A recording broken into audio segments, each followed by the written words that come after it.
Bonjour à tous, un nouvel épisode consacré à la discipline budgétaire européenne et en particulier à la notion de déficit public qui constitue depuis le traité de Maastricht l'un des deux critères en fonction desquels la situation budgétaire des États membres de l'Union est évaluée par les instances européennes. Ce critère impose aux États de limiter leur déficit public à hauteur de 3% de leur PIB. Alors pour approfondir du sujet, il faut bien évidemment maîtriser la notion de déficit. On peut considérer que le déficit est égal au solde budgétaire représentant un excédent de dépenses par rapport au montant des recettes. En effet, si le montant des dépenses au titre d'un budget donné, au titre d'un instant T, est supérieur au montant des recettes, c'est forcément un déficit budgétaire qui va s'afficher. À l'inverse, si le montant des recettes est supérieur au montant des dépenses, c'est alors un solde excédentaire qui sera affiché. L'obligation qui est imposée par le traité de Maastricht, c'est de faire en sorte que si déficit il y a, ce déficit n'excède pas les 3% du PIB de l'État concerné. Il est bien question d'un déficit public. La référence au terme public doit conduire en effet, pour apprécier la situation d'un État, à tenir compte de l'ensemble des budgets publics. Pour la France, il s'agira du budget de l'État auquel on va ajouter le budget de la sécurité sociale, ainsi que les budgets des différentes collectivités territoriales, voire de leurs établissements publics rattachés. C'est en additionnant les soldes budgétaires de ces différents budgets publics que l'on va obtenir le résultat, en tout cas l'excédent ou le déficit public de la France tel qu'il doit être notifié dans le cadre du traité de Maastricht. Alors bien évidemment, on vient de préciser que depuis le traité sur la stabilité, la coordination et la gouvernance en matière budgétaire de 2012, ce solde, ce déficit doit être distingué en faisant référence d'une part au solde structurel et d'autre part au solde conjoncturel. En effet, ce pourcentage de 3% va être plus finement analysé puisque depuis le TSCG est toléré un déficit structurel de 0,5% du PIB et est accepté un déficit conjoncturel de l'ordre de 2,5% du PIB. Alors, quelle différence doit-on retenir pour bien distinguer les soldes structurels et conjoncturels ? Ces notions qui apparaissent en 2012 sont le résultat de la crise qui est apparue en 2007 et qui a conduit bon nombre d'États à mettre en place un certain nombre de dispositifs de soutien à leurs économies. Des plans de relance, de soutien de l'économie qui ont obéré d'autant la situation budgétaire des États membres et qui ont conduit, on le verra dans un instant, à alourdir la situation de déficit constatée pour certains de ces États. Et c'est justement pour y remédier, je vous renvoie pour cela à la vidéo précédente, c'est pour y remédier que la discipline budgétaire européenne a évolué avec le traité de 2012 en prévoyant notamment un nouveau panel de sanctions mais en précisant également les exigences imposées aux États membres. Les exigences, elles sont désormais plus précises. Ce n'est pas un 3% de déficit qui est exigé, c'est maintenant un 3% distingué entre 0,5 pour le déficit structurel et 2,5 pour le déficit conjoncturel. Alors la différence entre les deux, elle est assez simple d'apparence, puisqu'en effet, on estime qu'un déficit est conjoncturel lorsque, comme son nom l'indique, le déficit est lié à la conjoncture, c'est-à-dire aux mesures qui vont être prises à l'instant T par un gouvernement pour remédier à la situation, pour améliorer la situation économique de l'État.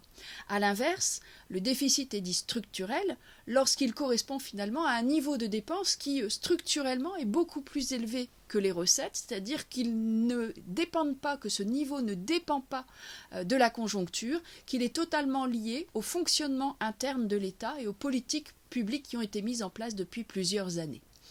Alors, si d'apparence cette distinction peut apparaître logique, en pratique, le calcul de ces déficits apparaît relativement délicat.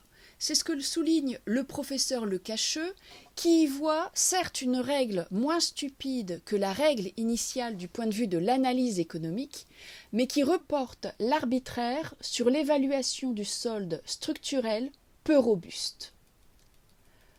Ceci renvoie plus largement au contexte dans lequel la règle des 3% du PIB a été conçue, a été imaginée en 1992 avec le traité de Maastricht.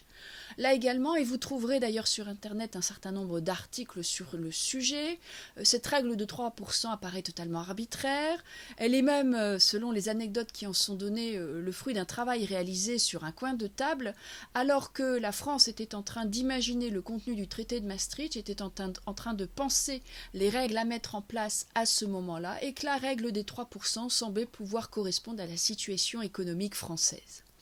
Alors, bien évidemment, la question se pose de ce qu'il va se passer lorsque ce 3% ne va pas être respecté. Et je vous renvoie ici à la vidéo précédente qui vous explique cette discipline budgétaire européenne et qui vous explique ce qu'il peut se passer lorsque le déficit apparaît excessif, c'est-à-dire lorsqu'il dépasse ce fameux 3% du PIB. En effet, une politique, ou en tout cas une panoplie de sanctions peut être mise en place, et on se souvient qu'au lendemain du traité de Maastricht, en 1992, donc en l'occurrence en 1993, 12 des 15 États membres de l'Union européenne affichaient à ce moment-là un déficit excessif.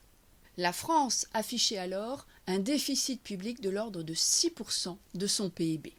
On se souvient également de la vidéo précédente de la sanction de type 2 que les instances européennes envisageaient de prononcer à l'égard de l'Allemagne, la France et la Grèce, et que l'influence politique de la France et de l'Allemagne ont permis à ces États d'échapper à cette sanction de type 2, ce que n'a pas pu éviter la Grèce sur le sujet. Je tiens également à vous souligner, à vous indiquer que dans le cadre de l'application du traité de Maastricht, un volet préventif était également prévu avec la possibilité d'adresser à un État une recommandation politique. Cette possibilité d'adresser une recommandation politique n'a été utilisée qu'une seule fois, en 2008, à l'égard de la France. Cette recommandation apparaît ici hors cadre disciplinaire, puisqu'elle a vocation à prévenir un État du risque de dépassement à venir de ce taux de déficit public. À compter de 2009, la France a fait l'objet d'une procédure pour déficit excessif qui n'a été levée qu'en 2018, à partir du moment où la France a renoué, c'était en 2017, avec une situation budgétaire satisfaisante. Elle affichait à ce moment-là un taux de déficit public de l'ordre de 2,6% de son PIB. Pour obtenir cette amélioration, l'État a bien sûr agi sur son propre budget, mais a également entendu agir sur les budgets, notamment des collectivités territoriales, et on songe notamment aux démarches de contractualisation de la dépense publique locale, dont nous avons parlé dans une précédente vidéo consacrée à l'autonomie financière des collectivités territoriales. Je vous renvoie donc à ce sujet vers cette vidéo qui vous permettra bien de comprendre les interactions à retenir ici entre les différents points de connaissance qui sont à notre actif à ce jour et qui nous permettent de bien visualiser la manière avec laquelle les États sont amenés à prendre un certain nombre de décisions pour limiter finalement tout à la fois la dépense publique et ce faisant le déficit public à notifier aux instances européennes. Enfin, je vous invite à opérer un rapprochement entre cette vidéo et le fascicule disponible sur la plateforme de l'Université de Lille. Le fascicule chiffré vous permet d'avoir une approche qui dépasse le cadre français. Vous y trouverez notamment des tableaux qui recensent la situation budgétaire des États membres de l'Union européenne. Cela vous permettra de mettre en lien un certain nombre d'éléments que j'ai pu énoncer dans le cadre de cette vidéo ou d'articles que vous avez pu lire par ailleurs qui vous permettent de faire correspondre tout à la fois les mesures qui ont été appliquées sur certains États. On songe par exemple à la Grèce, dont on a parlé dans la précédente vidéo, et leur situation budgétaire. Je songe notamment au cas de la Grèce dont nous avons parlé dans la précédente vidéo. Ces chiffres vous permettent de constater que suite à la crise financière de 2007, c'était le chiffre présent en 2011, 23 États de l'Union étaient en situation de déficit excessif. Et pour vous donner des chiffres encore un petit peu plus précis, en 2010, la situation de l'Irlande, c'était 32,1% de déficit public, quand le Portugal et la Grèce affichaient, eux, un déficit de 11,2% et l'Espagne, un déficit de 9,4%. Voilà, tous ces éléments ont vocation bien évidemment à être approfondis dans le cadre des travaux dirigés. Vous allez avoir un certain nombre d'orientations en termes de lecture qui peuvent vous être données dans la suite de cette vidéo, en tout cas dans le commentaire qui apparaît à l'écran pour vous.